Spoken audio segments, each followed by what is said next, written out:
Bonjour, bonsoir à tous, vous qui regardez les vidéos, que ce soit le jour ou la nuit, ici DVD Pro Catch, et je poursuis encore avec un DVD WWE sous version Target Classics, et du coup, je vais vous montrer directement auquel on va s'attaquer, donc bien sûr. Donc c'est tout simplement WWE Target Classics, In Your House 9, International Incident, et In Your House 10 Mind Games. Donc c'est ça auquel on va s'attaquer. Donc voilà tout. J'espère que ça conviendra sûrement pour ceux qui aiment collectionner tous les DVD de catch, notamment WWE en Target Classics. Et du coup, ça valait le coup d'en parler aujourd'hui. Donc, je sais même pas si je dois rapprocher mon trépied parce que oui, je tente pas mal de trucs. J'espère que ça va pas gêner plus que ça. Donc voilà. Ouais, parce que comme vous le saviez, maintenant je tente des trucs et parfois quand je tente des trucs, c'est pas forcément top, mais j'essaye malgré tout. Donc voilà la liste des matchs. Je sais qu'on voit pas tellement bien. Enfin, si. Vous pouvez faire pause hein, si vous voulez pour mieux savoir de quel match il s'agit et de me laisser expliquer tout simplement. Donc voilà tout. Alors, tout ce que je sais dans ce In Your House 9, je sais qu'il y a un match du pré-show et, euh, et encore un après le main event. Je sais même pas si c'est un pré-show après le main event ou un dark match, mais de toute façon on va y venir. Attendez, je pense que je vais plutôt... Oh, excusez-moi. Ouais, je vais essayer de me rapprocher plus que ça, comme ça vous le saviez. Normalement ça devrait aller. Alors, de toute façon je vais citer rapidos, hein. Alors, le premier match, c'est tout simplement Justin Hawk Bradshaw ou Justin Bradshaw. Bon, vous pouvez appeler comme vous voulez, mais un qui se faisait appeler Bradshaw ou John Bradshaw Layfield, JBL. Donc oui, c'est de lui auquel il s'agit et à l'époque, il se faisait appeler Justin Hawk Bradshaw, donc pour GHB. C'est marrant rien que de dire ça. Contre Savio Vega et qu'il était accompagné Bradshaw, de The Oncle Zebekia, qui est nul autre que Dutch Mountain, ou plus connu sous le nom de Zeb Colter. Et du coup, il a battu Savio Vega, et du coup, pas trop grand chose à en citer, si ce n'est que, hop, il est pas tellement droit, je m'en excuse. J'essaie de le rendre plus droit que possible. Un peu comme mon portable. Rien qu'à y penser. Voilà, normalement ça devrait aller. Ouais, excusez-moi hein, si je suis pas trop dans la normalité, mais bon. Ce match-là, comme je l'ai dit, c'est victoire de Bradshaw, donc c'est 3,10, pas trop grand-chose à se mettre sous la dent. Et, euh, et le deuxième, c'est Hunter Hearst Helmsley, qu'on connaît bien sûr sous le nom de HHH, donc Triple H, ou plus précisément Paul Levesque contre Stone Cold Steve Austin, et auquel, certes, entre les deux, c'était de la baston pure et simple, mais auquel c'est victoire de Hunter Hearst Helmsley, mais par décompte extérieur. Parce qu'à mon avis, Steve Austin, il a fait exprès de ne pas combattre. Par contre, ce match-là, je ne l'ai pas encore noté. J'espère que je vais avoir le temps de noter. Mais je lui mets tout simplement un 3,40. Même si la fin laisse un peu un goût amer. Mais bon, du fait que je ne fais que citer et le reste, on s'en fiche, c'est tout ce qui compte.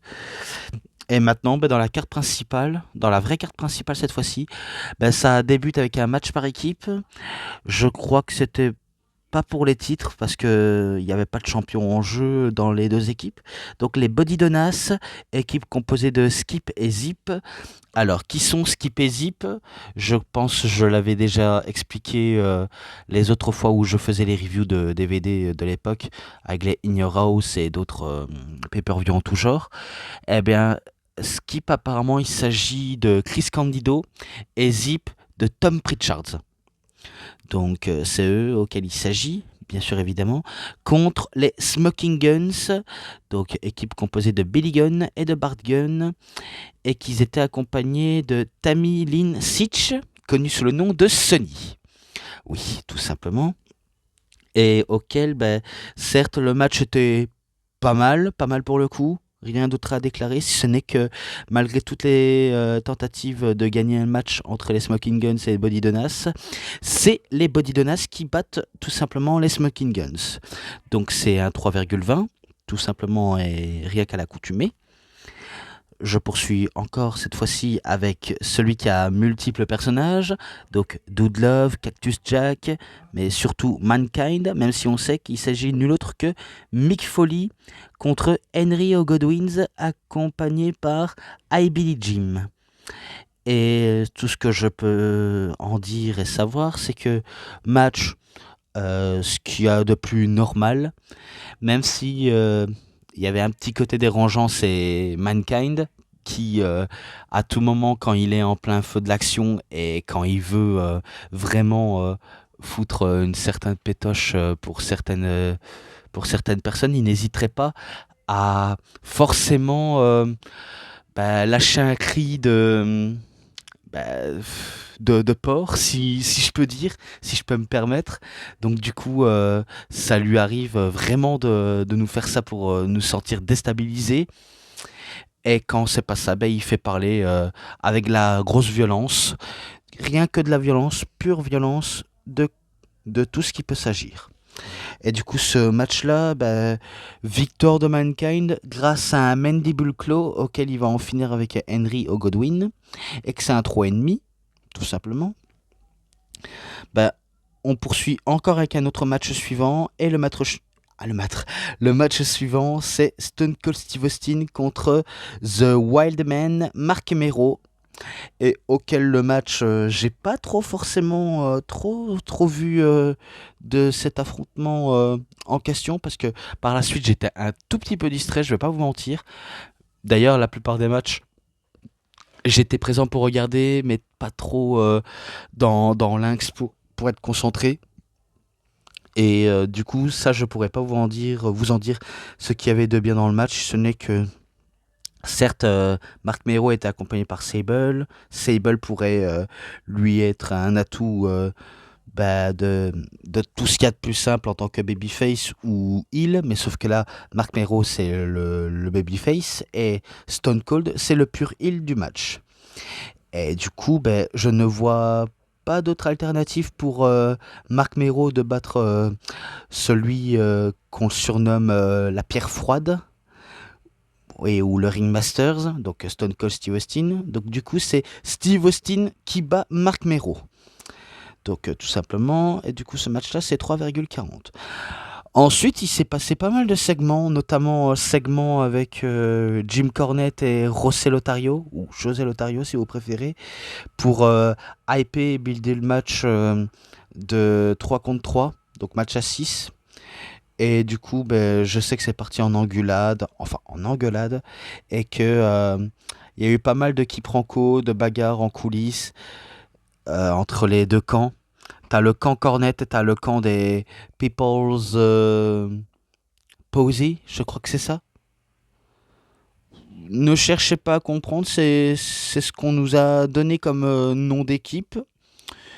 Et du coup, je suis pas là trop pour penser quoi que ce soit, si ce n'est que, voilà, je peux pas trop m'y m'y penser à ça de ce que je pourrais dire, donc tout simplement.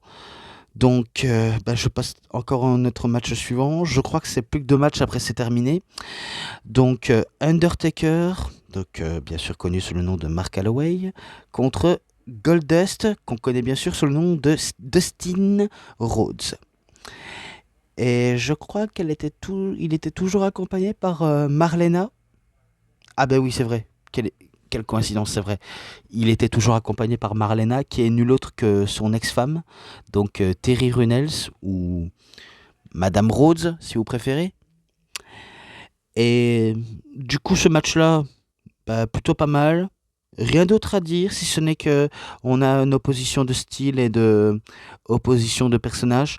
T'as l'un, c'est un personnage qui est un peu bizarre, l'air d'un travelot travesti, mais version dorée qui n'hésite pas à faire des trucs pour adultes.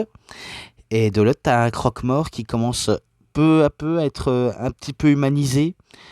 L'air d'être l'histoire d'être hors de son emprise à Paul Bearer. Pourtant, leur trahison n'arrivera que plus tard au SummerSlam.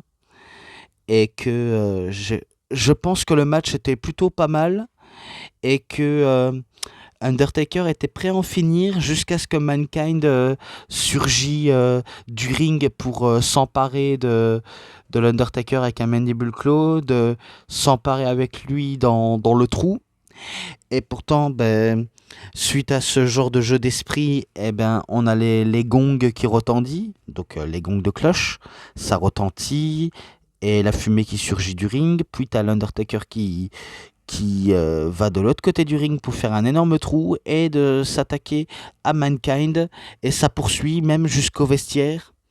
Bref, ça s'enchaîne, ça s'enchaîne, ça s'enchaîne, et après pas mal de segments entre eux, et pourtant rien d'autre à dire, si ce n'est que ce match-là, certes, c'est un peu une fin dont je n'aime pas forcément et que c'est un peu trop dérangeant pour moi.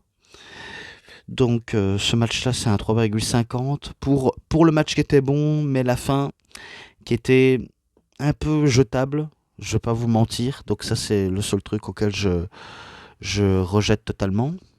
Et enfin, le main event, t'as le camp de Jim Cornette, donc équipe composée de British Bulldog Davey Boy Smith, de Owen Hart et de The Big Van Vader, donc bien sûr accompagné par Jim Cornette, contre The People's Posy, équipe composée de Shawn Michaels, de Sid ou Sid Vicious, Sid Justice, mais c'est plus que Psycho Sid.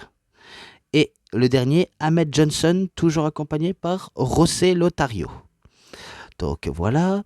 Le match, je sais qu'il était présent dans Boyhood Dream, mais c'était plus un match explicatif de comment ça s'est déroulé entre Vader et Shawn Michaels, parce que vu comment les deux allaient s'affronter au SummerSlam.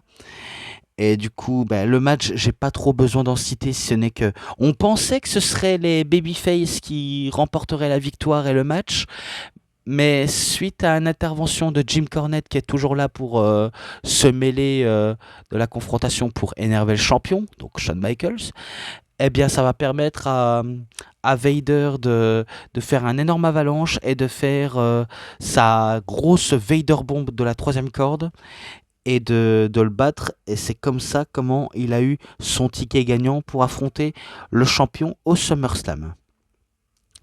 Et pourtant, vous saviez qu'à l'époque, Shawn Michaels et Vader se détestaient vraiment. Et apparemment, selon les témoignages de certains, Vader, il était parfois réputé pour être un peu très stiff et, et ça peut lui arriver qu'il n'est pas safe du tout. Et ce que je pourrais dire, c'est que parfois, quand un coup qu'il a catché, ses tenues de catch, il ne les nettoyait jamais, il se lavait apparemment jamais ses tenues de catch, alors que normalement il faut en prendre soin, il faut bien le nettoyer, il faut bien le parfumer, et pas le rendre poisseux, pas le rendre comme si on était un fauve qui ne se lave pas du tout. Et ben ça a été le point culminant de pourquoi les deux se détestaient.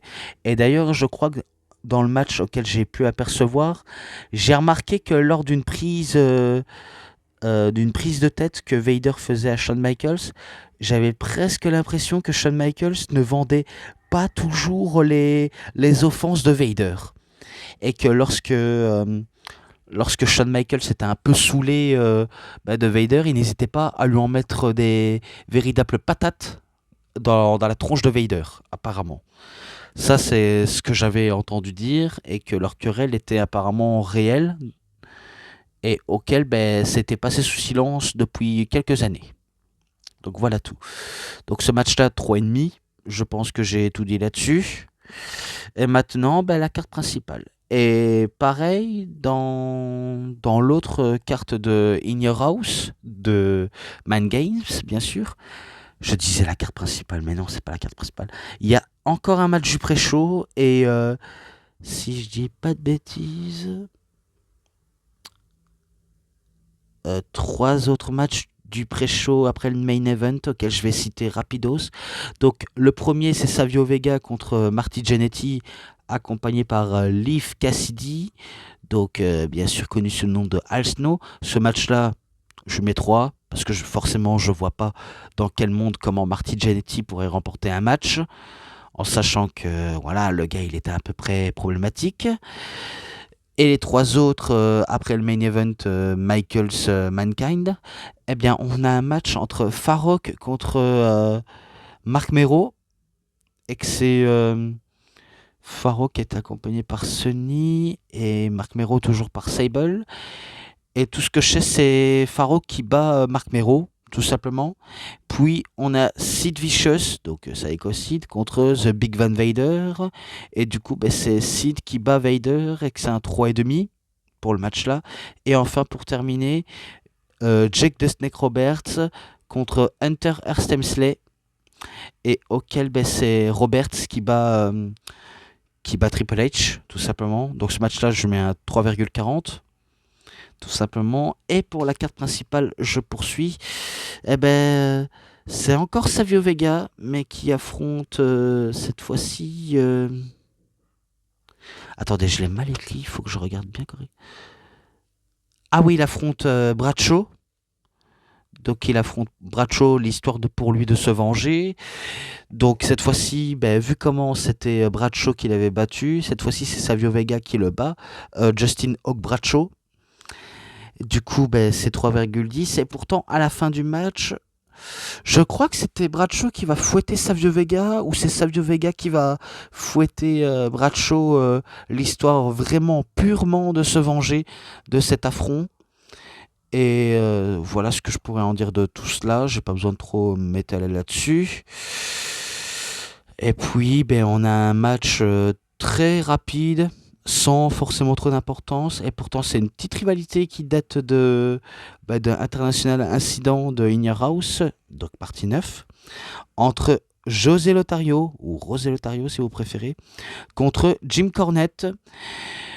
Vu comment les deux ils en sont pris aux prises de bec et que Cornette agit plutôt comme quelqu'un de très énervant qui n'hésite pas à forcément à se mêler de ce qui ne regarde pas, ou alors parce qu'il aime bien de faire chier son monde, eh bien il s'est dit c'est marrant pour lui d'affronter un entraîneur de Shawn Michaels qui était lui-même catcheur, donc Rosé Lothario il était catcheur à l'époque, et du coup ce serait marrant de lui foutre une bonne raclée et qu'il soit pour de bon à la retraite.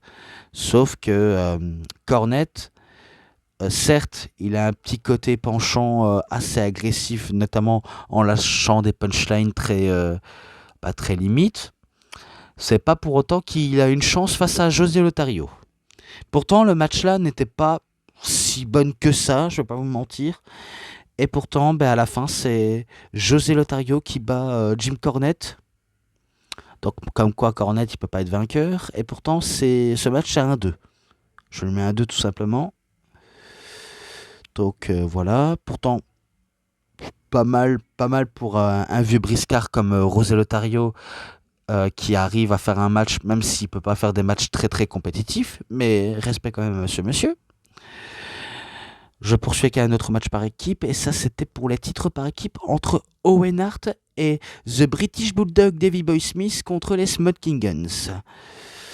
Et si j'ai bien compris, Owen Hart et British Bulldog étaient accompagnés par Clarence Mason, alors que les Smoking Guns c'est accompagné par Sonny. Et du coup, les Smoking Guns ont une chance pour les titres par équipe et qui vont échouer face aux champions, donc Owen Hart et Davey Boy Smith. Et pourtant, à la fin du match, t'as Sonny qui va commencer à péter un câble sur les Smoking Guns, comme quoi elle supporte pas les perdants, elle préfère les vainqueurs. Si vous ne faites que perdre, eh ben, vous êtes des bons à rien. Alors du coup, elle décide de se casser en laissant Billy Gunn et Bart Gunn en plan, tout simplement. Donc voilà. Je passe encore un autre match entre Mark Henry contre Jerry the King Lawler.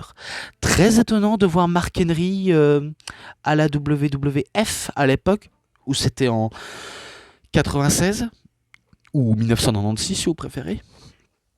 Donc c'est vrai que c'est très étonnant de le voir à cette époque. Je pensais qu'il viendrait un peu plus tard en 98 ou 99, en 98 ou 99. Et pourtant, non, il était bien là en 96, et auquel, ben, certes, il a l'opportunité d'affronter le roi du ring, donc Jerry Lawler, qu'on le surnomme gentiment et rigolotement Burger King, et il va battre tout simplement Jerry Lawler. Voilà. Sans trop aller dans les détails, mais il bat Jerry Lawler. Du coup, ce match-là, 3,20. Puis deux matchs après c'est terminé entre Undertaker contre Goldust. Donc c'est sûr, c'est un peu la revanche entre les deux. Et ce qui est sûr, c'est que les deux allaient venir aux mains, n'allaient pas se faire de cadeaux. On a eu des bons moves, des bons spots. Goldust voulait forcément en finir avec Taker, mais ce sera Taker qui va faire qu'une bouchée de l'homme bizarre doré avec un Tombstone Piledriver. Voilà comment on pourrait conclure là-dessus.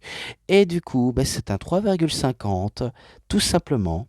Et maintenant, je passe directement au main event, tout simplement. Un match où quasiment tout est permis entre Shawn Michaels, qui est accompagné par Russell Otario, contre Mankind, accompagné par Paul Bearer, qui, ce dernier, avait trahi l'Undertaker. Donc voilà, le match est annoncé. On peut que sonner le glas. Et ce qui est sûr, c'est que les deux n'allaient pas se faire de cadeaux en plein match. Vu comment on lance directement les hostilités avec Michaels et Mankind, ça s'envoie des énormes coups, ça s'envoie des prises, et même des objets en tout genre ont été utilisés. On pourra retenir le spot du crossbody qui va à travers la table des commentateurs mexicains. Et l'utilisation, je pense pas que c'était de la poubelle, mais de la chaise. Et auquel ben, Michael s'était prêt à en finir jusqu'à ce qu'il y ait intervention de Vader.